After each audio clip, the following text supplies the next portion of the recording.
Hai, perkenalkan nama saya Hakia Paska Permana dari Prodi Pendidikan Seni Musik dengan NIM 2406692. Nah, hari ini saya akan sharing mengenai buah roh dari ayatnya dari Galatia 5 ayat 22 sampai 23. Mari kita baca sama-sama.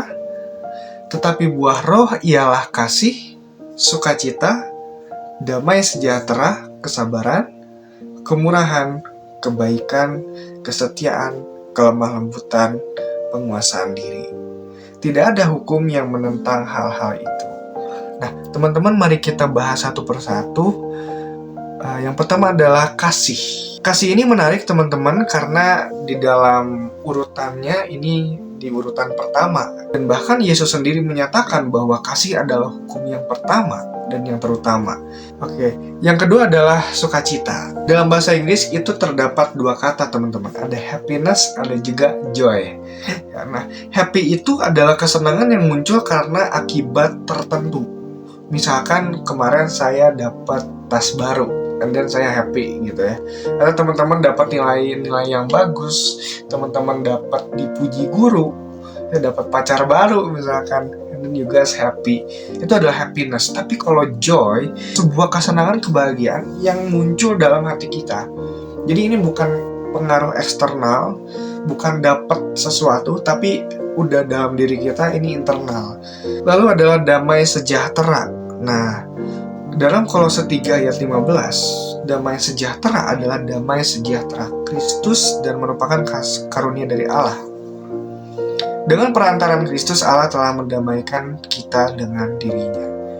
Jadi teman-teman, ini perlu digarisbawahi, damai sejahtera yang dimaksud adalah damai sejahtera Kristus, yang artinya damai ini adalah karunia dari Allah.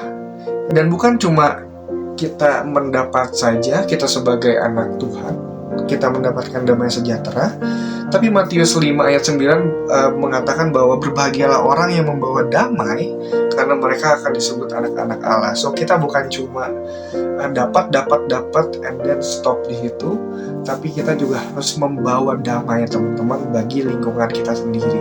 Lalu ada kesabaran. Kolose 3 ayat 13, sabarlah kamu seorang terhadap yang lain, ampunilah seorang akan yang lain apabila kamu menaruh dendam, sabarlah, mengampunilah. Ini teman-teman sebenarnya udah kita sering dengar ya dari kehidupan. Kita udah sering dengar dari kecil, tapi kadang-kadang susah aja ya untuk melakukannya gitu ya. Mungkin di Alkitab itu berbicara musuh lawan gitu ya. Kita pikirnya agak jauh nih gapnya, tapi dalam berelasi dengan orang-orang, teman-teman, kita pasti gitu ya, di dalam sekian banyak orang yang kita temuin, pasti aja ada yang gak suka sama kita, atau pasti aja ada yang pengen menyulitkan kita, menyusahkan kita. Lalu ada kemurahan. Nah, di sini berbahagialah orang yang murah hatinya, karena mereka akan beroleh kemurahan. Matius 5 ayat 7. Teman-teman, orang yang murah hati tidak menunggu harus kaya dulu atau dapat rezeki dulu. Orang yang murah hati itu akan memberi dari kekurangan mereka. Kita tahu di Alkitab ada kisah seorang janda yang meskipun dia cuma memberikan 2 peser ya, tapi Tuhan bilang bahwa itu semua sudah memberikan semua yang ia miliki kepada pekerjaan Tuhan. Dan kebaikan, janganlah kamu kalah terhadap kebaikan, tetapi kalahkanlah kejahatan dengan kebaikan. Galatia 6 ayat 9 juga, janganlah kita jemu-jemu berbuat baik, karena apabila sudah datang waktunya kita akan menuai jika kita tidak menjadi lemah.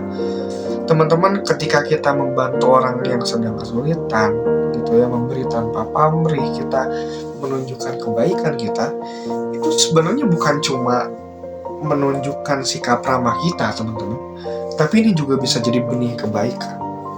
Kesetiaan, pistis ya.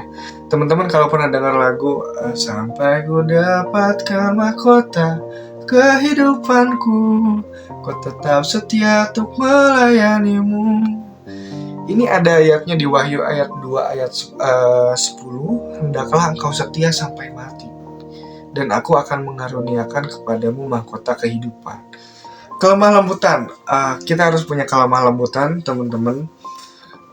seperti di Alkitab bilang, ya, Yesus ngomong bahwa aku lemah lembut dan rendah hati. Terus juga Musa sangat lembut hatinya, gitu ya, di bilangan dia. Padahal dua-duanya ini bukan orang yang lemah ya teman-teman, bukan orang yang ece-ece gitu ya. Wah, dua ini sangat powerful. Musa memimpin dan Yesus dengan pengajarannya. Tapi Alkitab berbicara bahwa mereka ini adalah orang yang lembut. Maksudnya adalah mereka memiliki kelemah lembutan. Lalu yang terakhir adalah penguasaan diri. Demikianlah juga orang-orang muda, nasihatilah mereka supaya mereka menguasai diri dalam segala hal. Teman-teman, kita sebagai anak muda, walaupun istilahnya ada istilahnya tuh masa muda kita harus coba semuanya, kita harus berani untuk untuk keluar dan sebagainya. Teman-teman harus punya penguasaan diri. Kita sebagai anak-anak muda, kita harus bisa mengontrol diri kita, membedakan mana yang baik, mana yang benar, mana yang berkenan bagi Allah, mana yang tidak.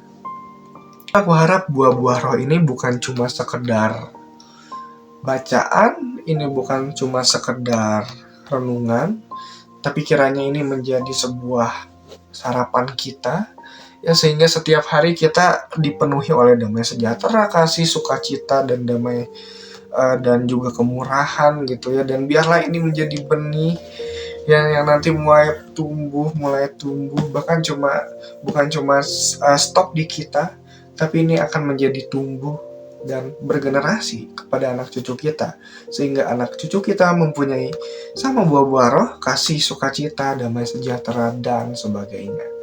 Terima kasih, nama saya Helkia Pasca Permana. Kiranya renungan hari ini bisa memberkati, dan sampai jumpa.